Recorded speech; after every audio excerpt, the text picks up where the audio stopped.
Dites-nous comment, maintenant, vous allez nous dire comment là-dessus, ça s'est mis en œuvre. IDEA 95 et SPV 95, on travaille depuis très très longtemps ensemble. Depuis en fait cette signature, à partir du mois d'octobre, donc là je prends tout de suite la suite, depuis la signature des conventions de financement, il y a vraiment eu le souhait déjà d'associer effectivement tous les acteurs et de travailler en étroite collaboration, donc en mettant en place des articulations aussi bien avec différents acteurs, on le voit avec les comités de pilotage, avec l'État, les conseils généraux, l'Union départementale des CCAS et quelques structures d'hébergement, mais aussi bien sûr des réunions. Depuis novembre, il a fallu effectivement rencontrer d'abord toutes les structures d'hébergement qui avaient des places d'urgence et d'insertion pour faire un état des lieux, connaître tous les projets associatifs des structures pour pouvoir après faire des protocoles de fonctionnement, élaborer la charte, on en a parlé, tous ces outils qui ont été mis en place, donc je ne vais pas revenir dessus, néanmoins qui ont pris énormément de temps mais qui étaient indispensables pour cadrer un peu les relations de partenariat avec les orienteurs bien sûr, les structures d'hébergement, l'État, tous les acteurs. Donc c'est un peu comme ça que ça s'est mis en place. Conseils généraux, alors effectivement ils ont été associés, il y a un travail, il y a une coopération vraiment qui s'est mise en place avec le Conseil général du Val d'Oise. Sur les difficultés rencontrées, parce qu'on avait un petit peu évoqué ce thème-là par rapport aux équipes, on a parlé du calendrier très serré, effectivement, ça a été un calendrier très très serré, qui tombait pour le 115 dans une période difficile, qui était la période hivernale. Donc c'est vrai que ça a complexifié quand même la tâche et les missions de chacun. Le positionnement aussi du 115, c'est vrai que du coup les curseurs ont été un peu changés. Le positionnement du 115 a dû être un peu revu. On a vu que les missions un petit peu avaient été changées, surtout le 115 du 95 qui effectivement gérait au départ les places d'hébergement déjà d'urgence. La construction du dispositif effectivement en même temps que l'organisation concrète, opérationnelle. Donc c'est vrai que ça aussi, ça n'a pas été simple pour les équipes. C'est quand même difficile de mener tout en même temps, avec en plus une difficulté par rapport aux outils. C'est vrai que on était en attente un petit peu de la drill de certains outils, comme la fiche d'entretien d'évaluation, qui a mis du temps à se finaliser, qui a mis du temps à pouvoir être diffusée. Donc c'est vrai que ça a quand même posé quand même un certain nombre de difficultés. On parlait des budgets tout à l'heure, bien sûr, des budgets pas tout à fait à la hauteur de ce qu'on attendait. Donc ça a posé quand même des difficultés par rapport aux postes mis en place et par rapport aussi à l'équipe du 115. Ça a touché aussi l'équipe. Alors l'absence d'outils informatiques, c'est vrai que le 115 fonctionnait déjà avec Projet 10, donc tout naturellement, et parce que il y avait un réel besoin par rapport à cet outil informatique, le SIAO du 95 a opté pour le logiciel Projet 10.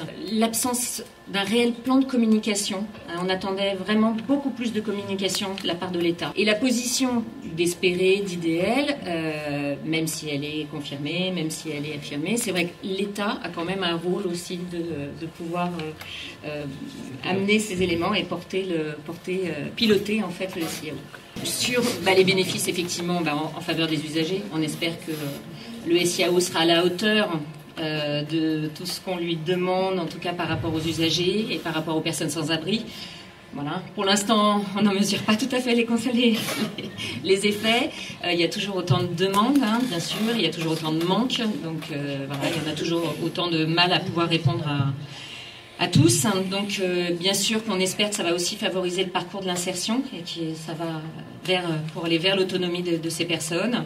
Là, l'intérêt aussi, c'est qu'on arrive à associer, alors dans le cadre de coordination, dans le cadre de groupes de travail qui sont organisés par les deux volets, on arrive vraiment à travailler avec des gens qui sont des partenaires qui sont hors champ associatif. Et ça, c'est vraiment intéressant. C'est la mutualisation aussi des compétences et on attend beaucoup aussi de ça du SIAO. On attend aussi beaucoup de son rôle d'observation. Et donc, effectivement, ces coordinations permettent aussi de remonter tous les besoins et de façon beaucoup plus ciblée par rapport au territoire et par rapport aux spécificités du territoire. Sur l'insertion, et c'est vrai, je pense, dans tous les départements de France et de Navarre, on est en train d'inventer de nouvelles méthodes de travail, de nouvelles manières de faire, de mettre en place des processus supposés innovants. et que ça, voilà, ça prend du temps, ça prend l'énergie, et les opérateurs, aussi bien Espérer 95 qu'IDEL 95, à la fois ont été amenés à produire des outils, à inventer, mais aussi à faire un travail que moi je qualifierais, le terme n'est peut-être pas tout à fait adapté, aussi un petit peu de déminage.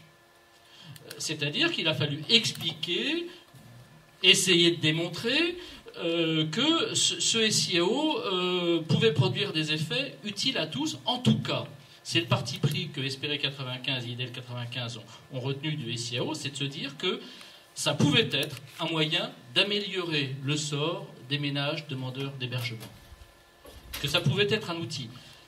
Mais là où le bémol arrive, c'est que autant l'esprit du SIAO, tel que vous l'avez décrit, et tel qu'on l'a compris quand on a répondu à cet appel à projet, est intéressant, autant le contexte dans lequel s'inscrit cet outil est un contexte qui peut être, à la longue, plombant.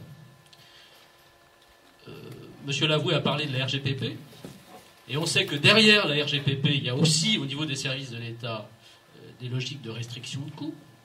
Et que ça, on sent bien que ça pèse sur les pouvoirs publics, tout pouvoir public confondu.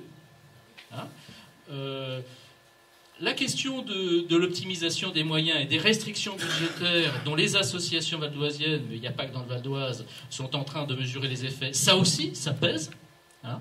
Et que mettre en place un outil de la nature du SIO avec des objectifs qui sont des objectifs excessivement importants, avec comme toile de fond une réorganisation des services publics, une raréfaction du denier public et, voilà, les moyens accordés aux associations qui vont plutôt en se rétrécissant, c'est très compliqué. Je pense qu'il va falloir, entre autres au niveau de l'État, évaluer sérieusement ce contexte-là, parce que sinon, on peut se retrouver à un moment donné avec finalement le machin de plus, le truc qui très rapidement dysfonctionne parce que les moyens sont pas à la hauteur, ou parce que d'autres partenaires qui sont structurants dans le dispositif ne veulent pas ou ne peuvent pas jouer le jeu. Des points qui peuvent poser problème ou qui déjà sont un peu compliqués à gérer. La question des ménages reconnus urgents et prioritaires d'ALLO. Des vraies obligations de l'État, là dont la responsabilité est tout à fait en première ligne par rapport à ça, et le SIAO. C'est pas simple. C'est pas simple. Il peut y avoir des injonctions contradictoires. Faire fonctionner le SIAO, qui doit être on va dire la voie normale de l'instruction de la demande d'hébergement, et pour autant, il faut que les ménages qui sont reconnus urgents prioritaires hébergement aient un hébergement rapidement, parce que sinon l'État est condamné. C'est pas sans poser de questions dans le fonctionnement au quotidien. Le SIAO, dans sa lettre de mission, est supposé faciliter l'accès au logement, en l'occurrence des ménages hébergés.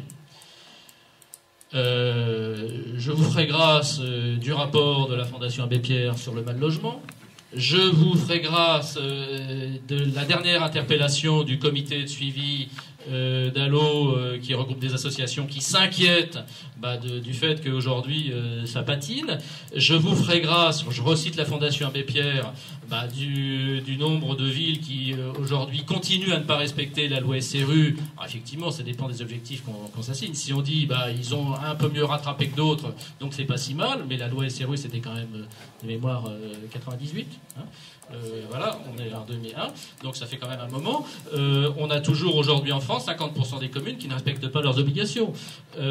Et quand on parle de production de logement, parce qu'évidemment il y a des productions de logement qui existent, y compris dans le logement social, sur quel type de logement on voit que les priorités sont mises, c'est pas sur le PLAI, y compris dans le Val d'Oise. Les chiffres sont dramatiques, de mon point de vue. Là, c'est un point de vue que, qui n'engage que moi, mais à mon avis, ils vont aussi en engager quelques autres dans la salle.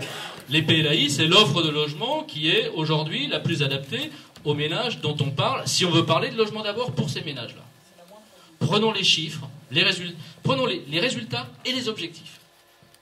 Qu'il s'agisse des résultats et des objectifs, on est complètement à côté de la plaque, alors qu'on sait aujourd'hui que les fichiers de demandeurs de logements sociaux, aussi bien dans le Val d'Oise que partout en France, 60 à 70% des Français rentrent sous les plafonds PLAI. Et aujourd'hui, quelles sont les gammes de logements qu'on produit? C'est du plus, du PLS et ensuite du PLAI. Alors, je veux bien, je vais me faire un peu provocateur par rapport à la fonctionnaire que vous êtes, je veux bien qu'on parle du logement d'abord, et moi j'avais dit au préfet Régnier lors d'un dernier débat, logement d'abord, logement d'accord, mais il faut que l'ensemble de la chaîne soit conséquente. Et je ne suis pas convaincu aujourd'hui, en tant que représentant d'une association qui œuvre pour l'insertion par le logement, que tout soit totalement cohérent. J'ai malheureusement tendance à penser que ce n'est pas tout à fait le cas.